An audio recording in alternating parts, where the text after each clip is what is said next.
4B মানেই খাড়া টান, আর 4B বাইকের নাম মানেই টান। বা মনে হয় নাই যে এটার ইনিশিয়াল পাওয়ারটা কম। কিন্তু গাইস, আপনি যদি R15 থেকে এই বাইকে শিফট করেন বা 4B বাইক থেকে এই বাইকে শিফট করেন, এই বাইককে আপনি কেন 4B সাথে তুলনা করবেন? এটা কি 4B বাইক? এটার কন্ট্রোলিং আর ব্রেকিং সিস্টেম আপনাকে সন্তুষ্ট করবে। চালানোর সময় এটা টায়ার সেকশন কিন্তু অনেক বেশি। এই দেখুন গাইস, এই বাইকটা দেখুন আমি ঘোরাইতেছি একদম মানে শোয়ে। আপনি তো বলতে পারবেন না যে এই বাইকের টান নিয়ে আমি অসন্তুষ্ট। এই বাইকের টান 4B থেকে একটু কম। হেই হোয়াটসঅ্যাপ গাইস, আসসালামু আলাইকুম। আশা করছি আপনারা সকলে অনেক ভালো আছেন। ঈদটাই চলে গেল, কিন্তু আপনাদের মাঝে কোনো প্রকার ভিডিও আমি দিতে পারলাম না। এর জন্য আপনাদের কাছে আমি ক্ষমা প্রার্থী। তো যাই হোক, আজকের ভিডিওতে আমি আপনাদের সাথে আলোচনা করব এই বাইকের টান সম্পর্কে, এই বাইকের গতির সম্পর্কে। তো এই বাইকটার গতির সম্পর্কে বলার জন্য সর্বপ্রথমে আপনাদের বলতে হবে এই বাইকটা আসলে কত সিসির বাইক।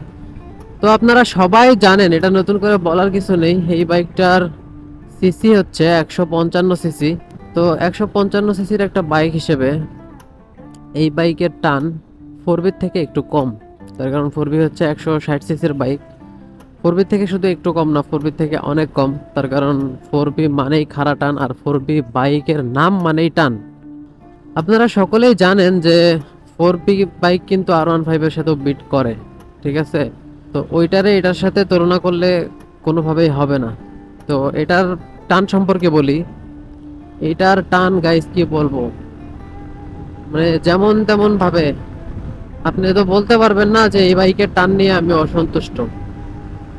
আপনি যেভাবে ইউজ করেন না কেন এই বাইকটা, এই বাইকের টান আপনাকে সবসময় সন্তুষ্ট করবে। এই বাইকের টানটা একদমই খারাপ না। অনেকে এই বাইকটাকে 4B বাইকের সাথে তুলনা করে। এই বাইককে আপনি কেন 4B সাথে তুলনা করবেন? এটা কি 4B bike?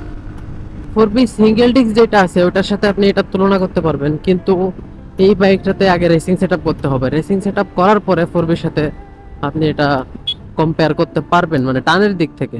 4B single disc যেটা আছে সেটার সাথে, 4B ডাবল ডিস্কের সাথে কিন্তু না।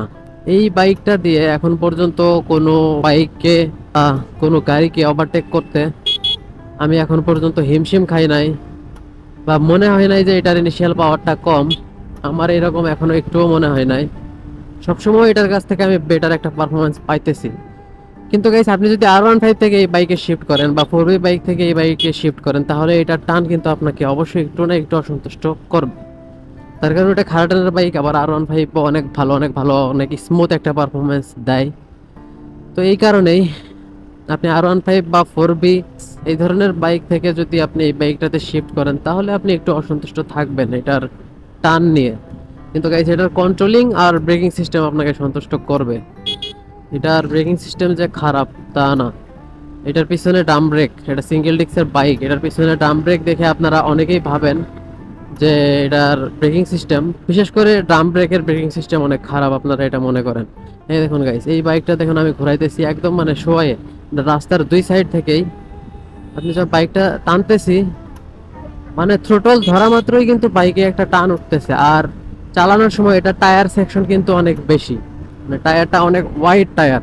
তো এই কারণে এটা থেকে খুব ভালো একটা পারফরমেন্স পাওয়া যায়। আর বাইকটা রাইড করার সময় আমার কাছে এখন পর্যন্ত আমি আনকমফোর্টেবল লাগে নাই, শুধুমাত্র সিটটা ছাড়া। মানে এটার সিট যেটা আছে এটা কিন্তু 4Bর সাথে আর অন্যান্য বাইকের সাথে যদি আপনি কম্পেয়ার করতে যান, তাহলে কিন্তু এটার সিটটা আপনাকে একটু অসন্তুষ্ট করবে। তার কারণ গাইস, এটার সিটটা এমনিতেই অনেক শক্ত। আর নতুন বাইক কেনার পর বাইকে কিন্তু সিটটা বাধাই করে নিতে হয়, মানে সিটের একটা কাভার ইউজ করতে হয়। তো সেই কাভারটা যদি ইউজ করেন, তাহলে এটার সিটটা আরও অনেকটা শক্ত হয়ে থাকে। তো কিছুদিন আগে আমি একটা হিরো এক্সট্রিম বাইক রাইড করছিলাম, কিন্তু কোনো ভিডিও করতে পারি নাই। তো ওই বাইকের সাথে এইটার যদি সিটের কমফোর্টেবলটা আমি কম্পেয়ার করতে যাই, তাহলে মানে বসার কমফোর্টেবলের দিক দিয়ে আমি হিরো এক্সট্রিমকে এগিয়ে রাখবো। ওটা বাইকটা আরো অনেক নিচু, মানে যারা একটু খাটো আছেন তাদের জন্য এই বাইকটা বেস্ট হবে।